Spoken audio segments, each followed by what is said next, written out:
Welcome back, everyone. My guest today is Lyn Hoffman. He and his wife, Lacey, have been residents of Alaska for a little over a decade, and in that time have done pretty much everything. They guide, do snowmobile tours, fishing, hunting, hiking, and living the brochure, man. Thanks for being on here. Yeah, thanks for having me. So you've been here for a little over a decade. Have you seen much change since you've been here? I grew up on Prince of Wales Island, and so, between then and now, I've seen a big change. But even when I moved back in 2013, I've seen a huge change even in the last, 7, 8, 9 years. Have you seen much of a change? Yeah, my first time to Alaska was in 2001. I came up to work for an outfitter for a couple months. And then 2 years later, I moved here, and I've been living here since.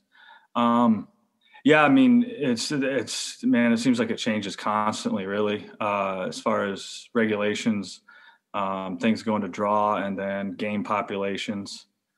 I killed my first sheep in Friday Creek, outside of Palmer there, and it was harvest tag at the time. And now all that country's drawing. But yeah, and then the caribou. I was in Western Alaska, south of McGrath, I don't know, 100 miles or so when I first came up here. And that was at the end of the heyday of the Mulchatna herd out there. And so I got to see kind of the end of that, mass migration.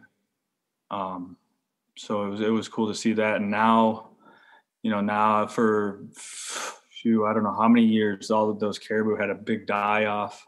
And actually closed seasons on them and everything. And then they opened it back up. I'm trying to think. Lacey moved up here in 2009, and me and her went back out and hunted that same herd a couple years later after they opened it, and she was able to shoot a nice caribou out of that herd.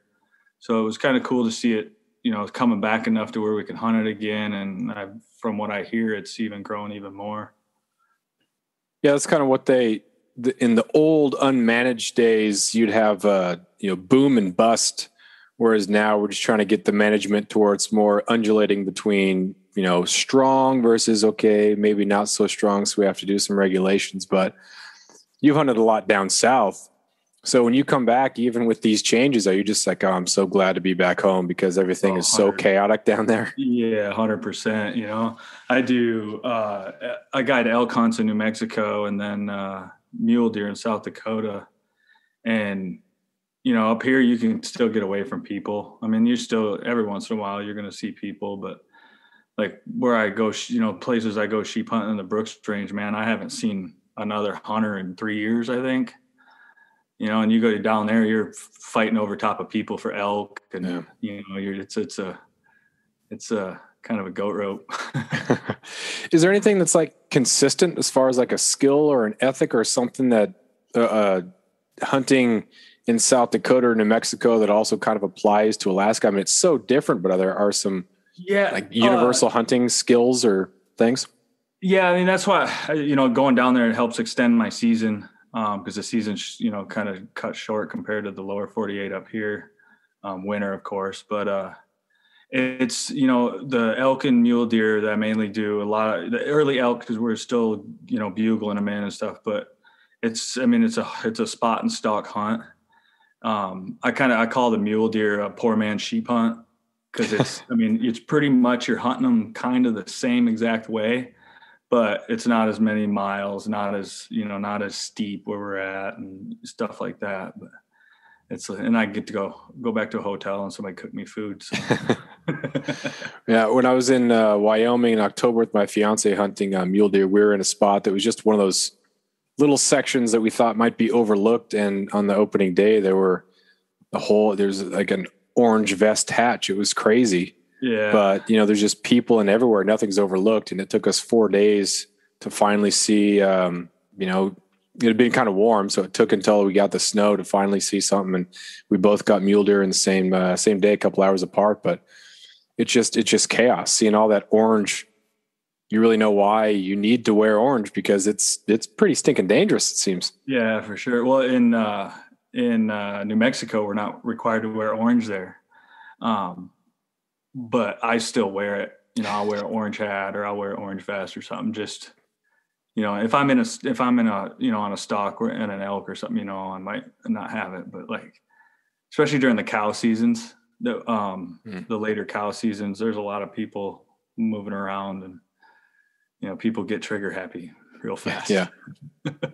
So what do you do when you encounter someone? Like, how do you because you can't really get away from people. So how does that work? I mean, you know, I always try to be, you know, as cool as I can about it, and, you know, communicate with the person. So we're not hunting on, you know, if I see somebody there, especially up here, you know, during sheep, you know, every once in a while I'll run into somebody. But I always try to communicate with that person. Down there, you get a lot of people who are just like, don't want to talk to nobody. And they're just kind of, you know, sneaking around and just doing what they can to get their animal.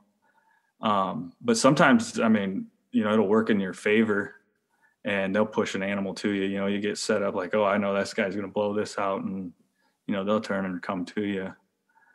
But, you know, you're both there for the same reason. So you don't want to, you know, you don't want to get in somebody else's way, but you also don't want them in your way. So it just, every situation's different with that. How about with when you're doing your guiding? Like, is it fun all the time? Does it really depend on the client? I teach for a living, so the last thing I would want to do is ruin fishing and hunting by being a guide and trying to teach people that stuff. So yeah. It can be frustrating. I mean, just hunting alone can be frustrating, and then you add another person that you never hunted with, you know, it adds a different element to the situation. These days, you know, most of the guys that I know before we go into the hunt. So you know, we kind of know, you know, our plan and all that. But, you know, there's always those guys that are like, you know, every once in a while you get them, they're just needy. They want, you know, you waiting on them hand and foot, but I mean, they're also forking over a bunch of money. So, yeah. I mean, if I was forking over money, I might like, hey, you know, do this for me. Yeah. What percentage would you say of the people that you guide are repeat customers? Because I know that's huge with lodges. You know, if you're not getting repeat customers, you know, yeah, over the years, you know, I get repeat guys that come back and hunt with me. You know, I got a couple guys that killed sheep the last couple of years, and they already put down deposits for 4 years to come back and hunt with me. And the sheep hunting.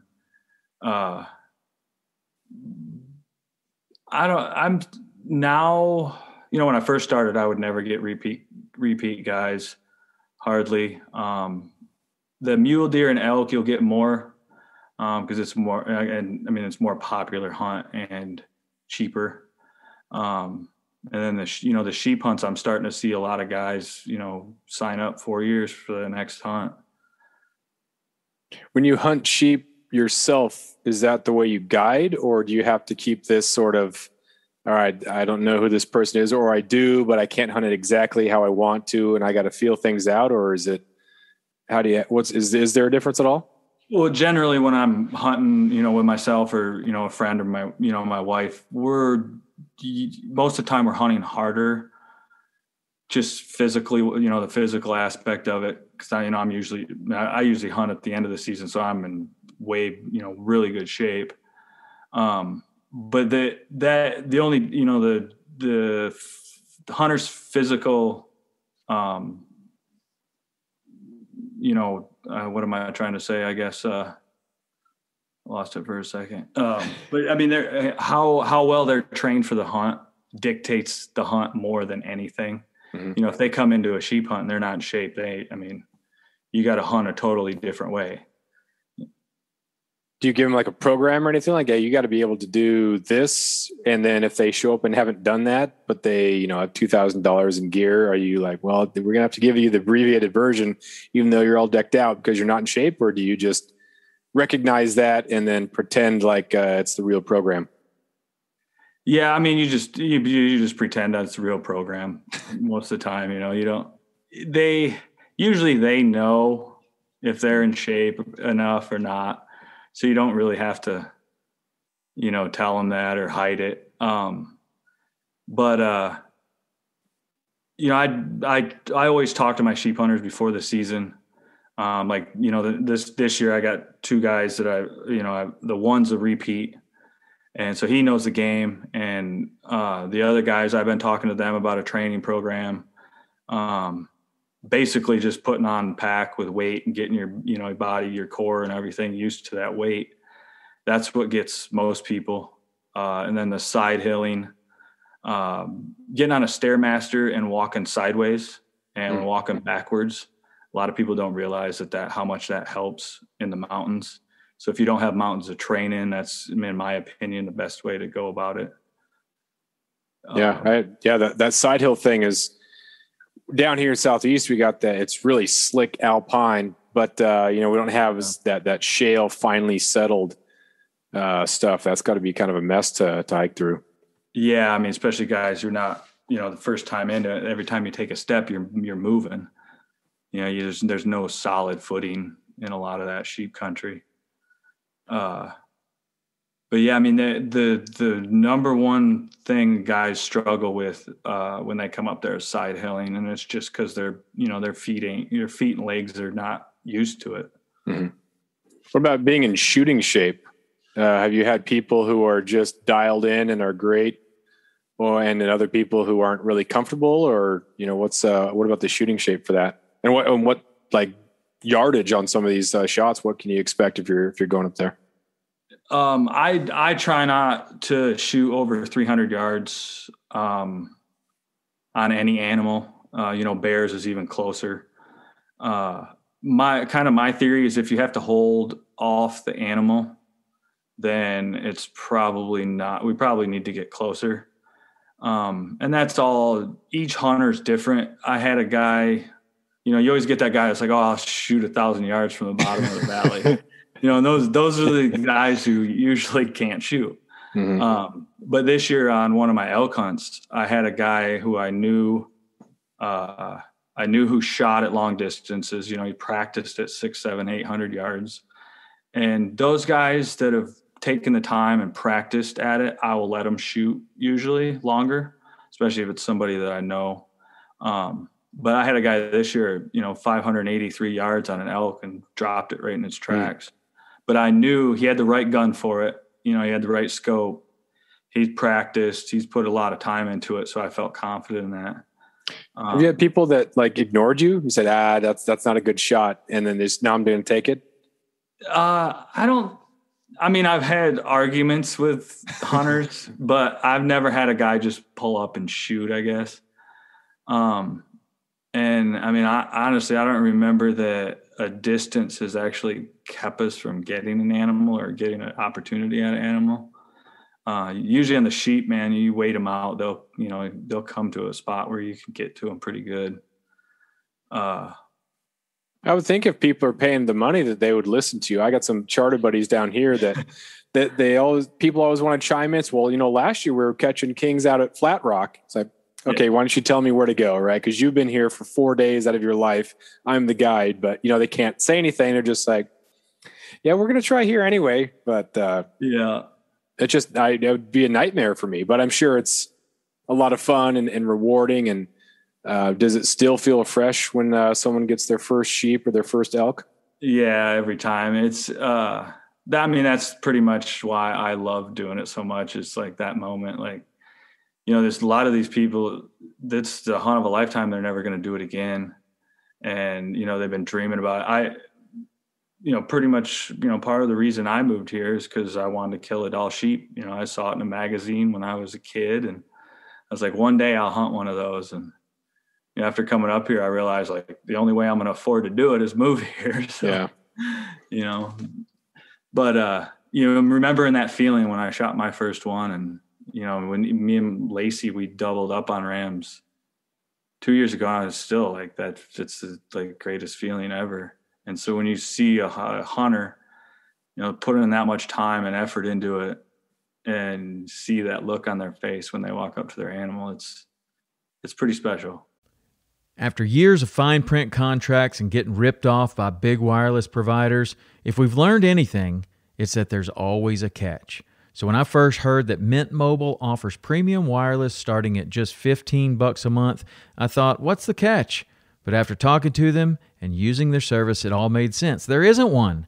Mint Mobile's secret sauce is that they're the first company to sell wireless service online only. They cut out the cost of retail stores and pass those sweet savings directly to you. For anyone who hates their phone bill, Mint Mobile offers premium wireless for just $15 a month.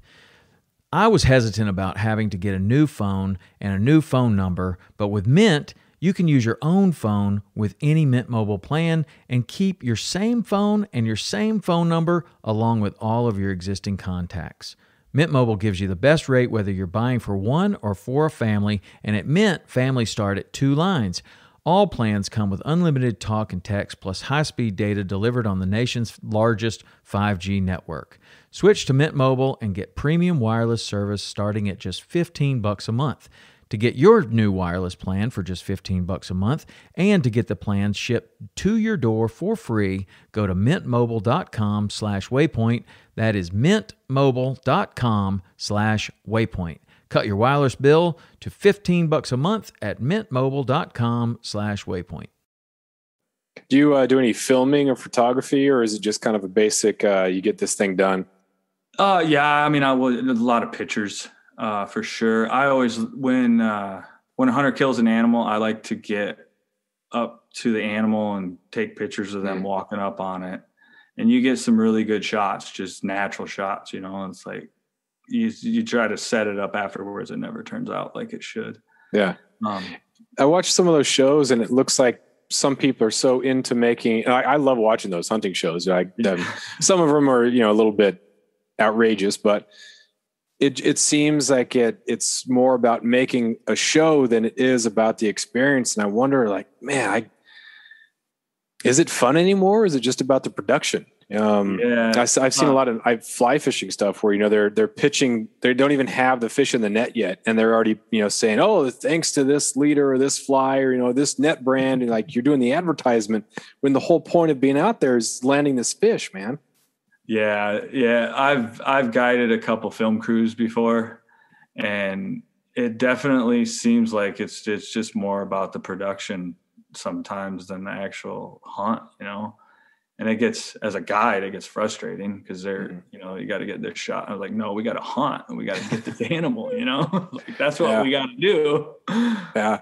But at the same token, man, I love watching that stuff. It's just like, if someone didn't do that, then I wouldn't be able to see it. So yeah, exactly. I mean, it gives a lot of people that normally wouldn't see that stuff like, oh, cool. You know, maybe I can do that, or that, you know, let's do that. I mean, I've filmed hunts before. I got a couple hunts that we filmed, miss a lot of kill shots because it's not the priority, you know, and I want to enjoy the hunt and do that. But, you know, if we're just, you know, easy, you know, things and a lot of like live, you know, don't set up anything. Just, oh, here, take some film, you know, and this and that. And a lot of people are liking those a lot more. Like even, you know, like for example, the solo hunter, you know, he just, you know, they're basically just talking to the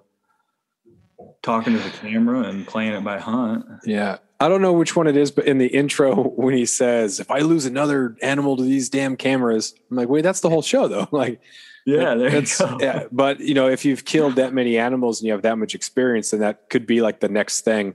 So, you know, if it's your first one and you're trying to film it, then like, you're going to screw something up or you're going to miss something. Yeah, for sure.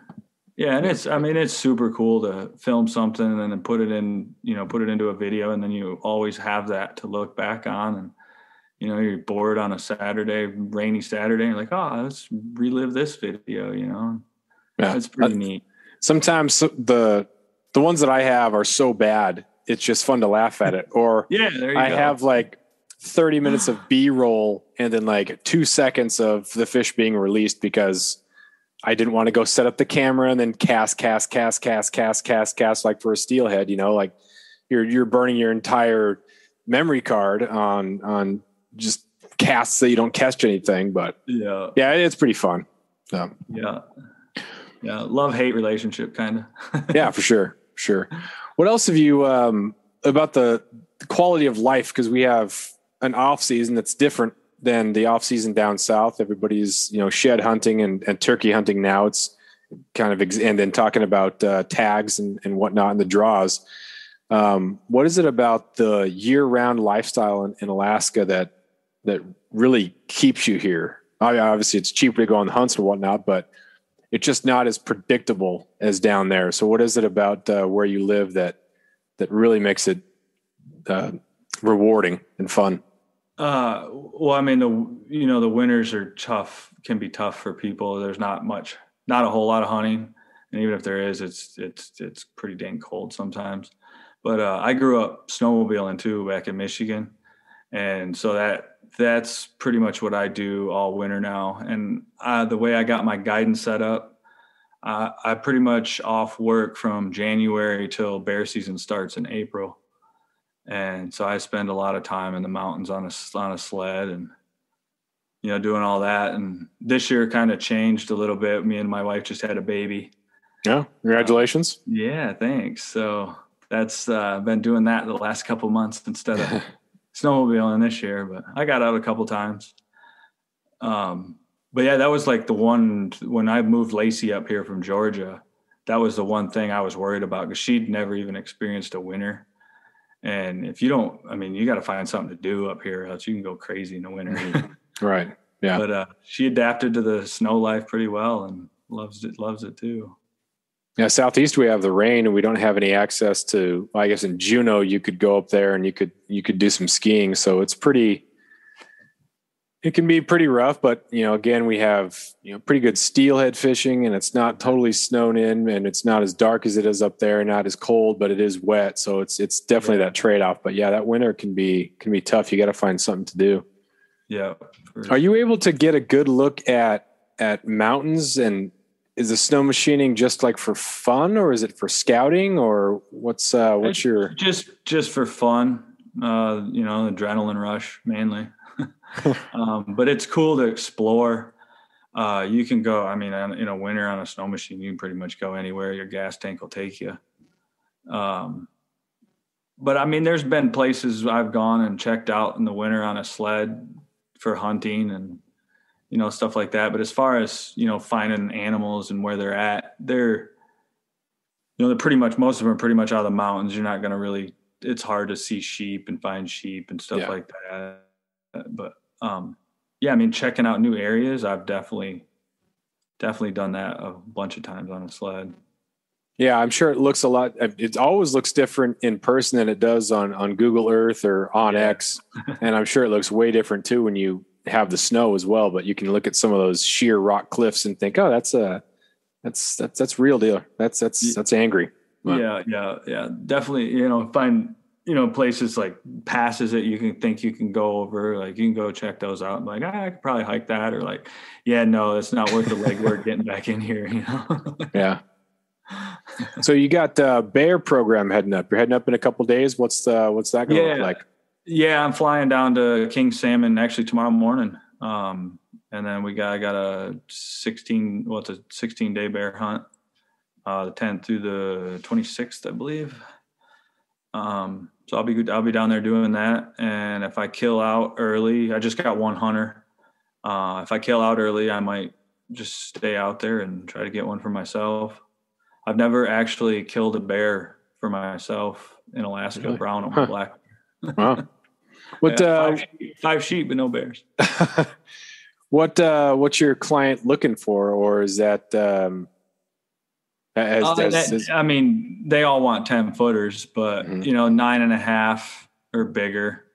It's hard to pass up anything over 9.5. That's a big bear. Yeah. How do you gauge that? Especially if it's solo, like what are some of the things that you look for? A lot like if the bear is solo, not your solo. A lot of time looking at bears. But springtime you got to watch because the bears are not as fat as they would be in the fall. So some of those big bears don't necessarily look as big as they really are. But they're in the spring, the biggest thing to look for is them chasing sows. And then far as judging, certain like head lengths on a bear, those big old boars, they almost look like they're in slow motion when they're moving. When Okay. smaller bears are kind of jittery and like they're kind of like they need too ADD to chill out and run around. Yeah, we don't have growing up on Prince of Wales, didn't have brown bears, and so I just haven't.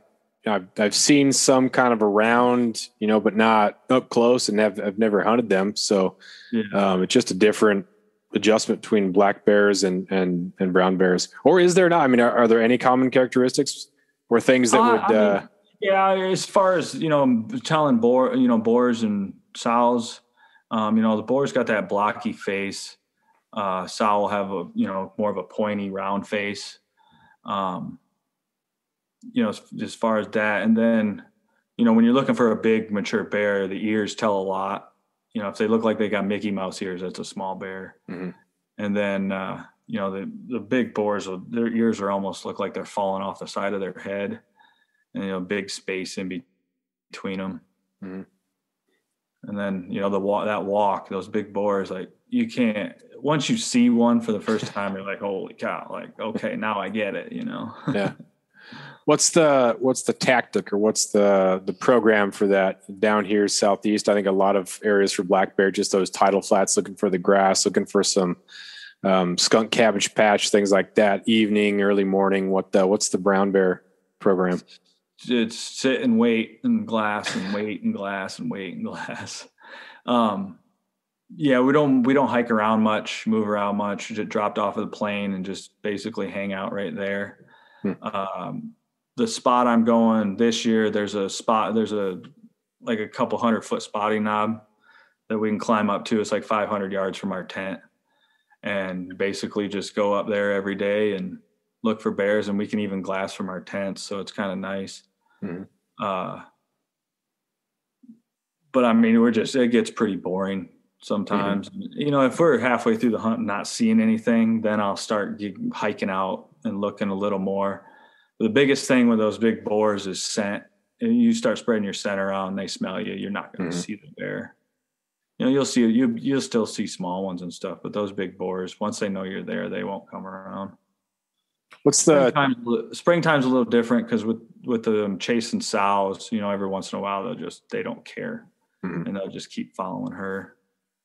What's the tenting program look like? Is it a big old canvas thing, or is it just like small little tents? Do you have a electric fence? How hardcore do you go? We have the Cabela's, I think they're Outfitter Series tents, like 4-man tent, and we'll have a little heater in there, keep us warm. We're in cots. It's kind of, for Alaska hunt, it's pretty cush. We'll have real food for the first 5 or 6 days. And then after that, it's freeze dried stuff. I'm trying to think what else. What do you do during the downtime? Do you bring like cards, cribbage, or are you just kind of there? Always take a deck of cards, reading material. I like to take the time because my social media stuff. I do a lot of stories and journals and stuff like that. So I take that downtime and do that stuff. Mm-hmm. So I kind of have it pre-done when I get home, and I don't have to spend time doing it then. And think a lot. It gets down there on Plinth. I've been stuck in a tent for 7 straight days one time down there, and it don't matter what you bring, you're going to go crazy for a minute. Yeah, you get outside and you see that freshness, and it's really nice that you're not cooped up. But then that freshness and the novelty of being out sometimes can get a little bit old. Yeah, for sure. When the weather's nice, it's awesome, especially down there. It's beautiful country. You got the ocean right there, and mountains, volcanoes, and it's beautiful. But the problem is more than half the time it's not beautiful. Yeah. What's your favorite part of Alaska? You've done sheep up in the Brooks, and you've been King Salmon area. And what's your favorite part? The Brooks Range, and no real particular spot. I've been quite a few places up there, but it's in my opinion, it's the last remote place we have in America. Mm-hmm. And being out there, it's like it's a little eerie that you're so far away from help, but it's very peaceful and beautiful country up there. Yeah. When I went up to Fairbanks for that 40-mile herd hunt in March, Yeah, I saw that. People just think, oh, you flew up to Fairbanks, then you went from home out a couple miles. Like, no, we were 100 miles from Fairbanks, and then put a ton of miles on the snow machine. It's so desolate. It's so empty. It's crazy. There's a lot of country up here that it's just people don't realize unless they've seen it. It amazes. Like even flying around the Brooks Range every year, it's like, holy cow! Like there is nothing for hundreds of miles up here. Mm-hmm. I had a buddy come up. He grew up just outside of New York. He was a buddy from college, and we were leaving Klawock, which is population 750, and we we're going to just go camp at a lake. And Klawock or Prince of Wales has a pretty extensive road system, and so we're driving this lake, and he's looking around. He's like, "Where are the streetlights?" I was like, "Matt, once we leave town, we are out of town." And so it was only 17 miles, but he was just astonished by how there's no leak of there's no transition. It just ends. End of city limits, and then you are just out. And it's not even the same. Like Prince of Wales is a big island, and it's pretty remote, but that level of interior remote is unlike anything. Like you said, it's insane. Yeah, that's when I first moved up here and saw that for the first time. It was it's amazing. Like, okay, I think this is endless exploration up here. Like this is where I need to be. I grew up hour and a half west of Detroit in Michigan. And so it's like you got the big city and it just stair steps out from there. Right. And like you said, up here, it just stops. Mm. Has there been anywhere that you've hunted or anywhere down south that's kind of, I mean, it's not similar, but it is, you might get that same sort of feeling? New Mexico is pretty remote in a lot of places. So there is probably the closest place I've been. I've been to some places in Montana, mule deer hunting and elk hunting, but there was so many, I was seeing hunters left and right. It was like, it just wasn't the same. Whereas, some of the hunts in New Mexico, you get out and, there's been a couple of times I never saw another hunter or anything like that. There are a couple stretches driving on I-80 in Wyoming where I just think this sucks. And then I think, people did this in wagons? How unbelievable is that? They didn't have a frame of reference. So it was like, gosh, this wagon sucks compared to a car. Yeah. But I can't imagine seeing some mountains off in the distance and it taking you 3 days to get there or walk there. That is crazy. I would have loved to see the plains when they were all like before it was gridded out and just see all the buffalo and that would have been pretty sweet to see, but no longer. Yeah. There's a lot of cool country in America. Have you gone overseas anywhere to hunt or visit or fish? Nope, not hunting. We were supposed to plan a New Zealand hunt, but all that kind of went to kibosh recently with not being able to travel. But I think, Africa or New Zealand would probably be my first trip somewhere if I did go outside of the country. Mm-hmm. Canada, of course, I would love to hunt Canada. It's, I could, a lot of Canada is very similar to Alaska and even more remote in some places. Yeah. When you do travel out of state to hunt, do you have like certain ethics to make sure that you're like a nice guest? Alaskans, we're notorious for being very welcoming, but also very territorial. And, if people from out of state act a certain way, like, oh, you out of stater, so are there things that you kind of take like, all right, I'm not going to act like this. If I'm going here to hunt, I will make sure that I don't do this. So there's some travel hunting ethics that you have. I wouldn't say no different than any time I'm hunting. You kind of stick by the same rules anywhere you go and you'll be fine. Try not to, make somebody else mad and, obey the rules, know the regs and, hunt hard. but I wouldn't say there's anything different I do if I, go to New Mexico or, South Dakota or anything like that. Remember I growing do up? like a lot of so we hunt on ranches down there. So, I mean, the one thing we do, we always try to help out the ranchers anytime we can, Right. Moving cows or, tagging cows or helping with fences. And, if we have downtime, we're on the ranch helping the rancher. You know, One, it's something to do. It's fun and brings back a lot of childhood memories for me. But yeah, I mean, as far as the hunting ethic parts, it's pretty much you keep by the same book everywhere you go. Yeah, I grew up thinking that we had spots on the river that were only known by us. And so when someone from down south would show up and just, either like cross our lines or stuff like that, I'm like, man, that's jacked up. So now I just kind of think if I'm going somewhere else to fish, like that's some like kid's backyard or something, like some local, like really likes this spot potentially. So just kind of be considerate of others. And, I have every right to be there because it's public land, but also just, all right, I'm the guest here. Let's not be one of those people that everybody hates when they travel. Yeah, for sure. You're definitely walking on shells a little more. Yeah. So what else rest of the year look like? You got your 10-day brown bear hunt. Then what's going on? After that, me and the wife are going to head down to the States and go visit family and let them hang out with the new baby.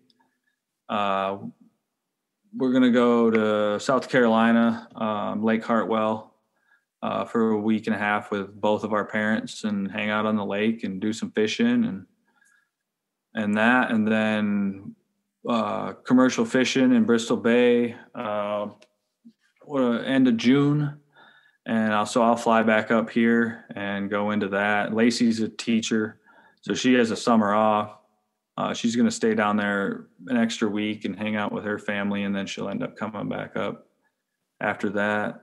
After I'm back from commercial fishing, then me and her are going to jump in the car and head up to the Brooks Range with the baby and travel and fish and camp. And then she's going to drop me off and I'll head to sheep camp and she'll come home. Nice. That's about the extent I have planned so far. So, so far, that's a pretty good life for some people.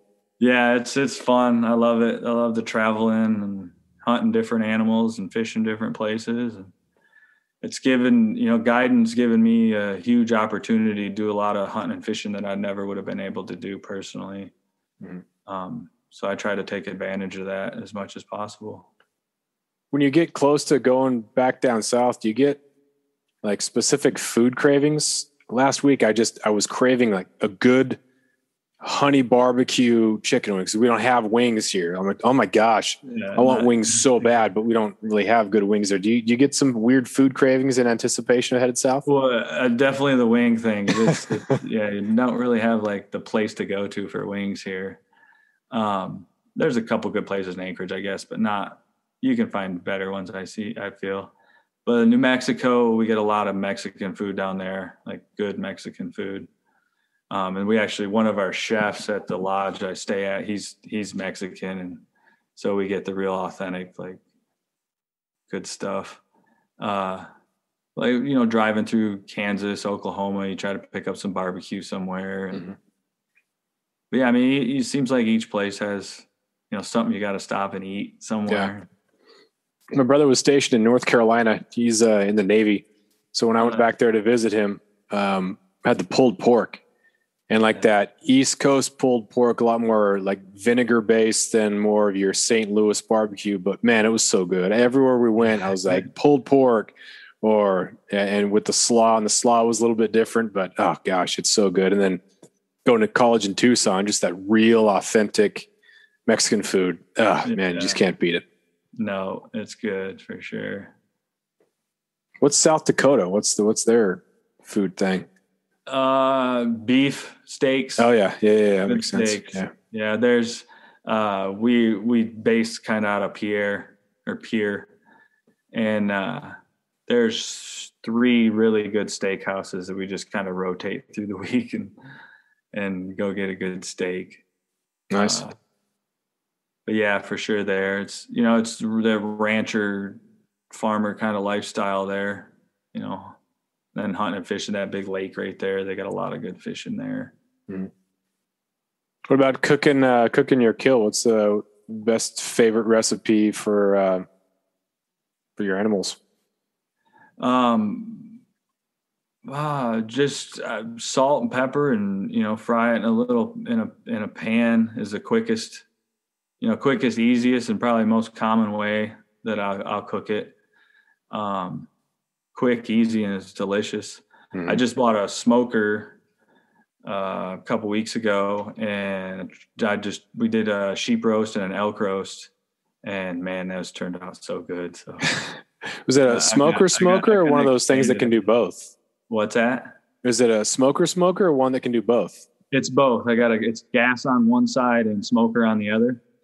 And it's got a vent too. So if you want to add a little smoke flavor to your gas side, you can do that. Nice. I'm actually putting some ribs on right now for dinner tonight. Oh man. I don't have one. And I've been talking to my fiance, like we should get a Traeger. We've earned a Traeger. But buddy, it doesn't even have to be a Traeger, but just something where you can get that next level part of cooking. It's just, man, I'm so good. Jealous. Yeah. I really wanted the dual gas and smoker, thinking I'd still be using, the gas a lot, but now I'm just smoking everything I can do.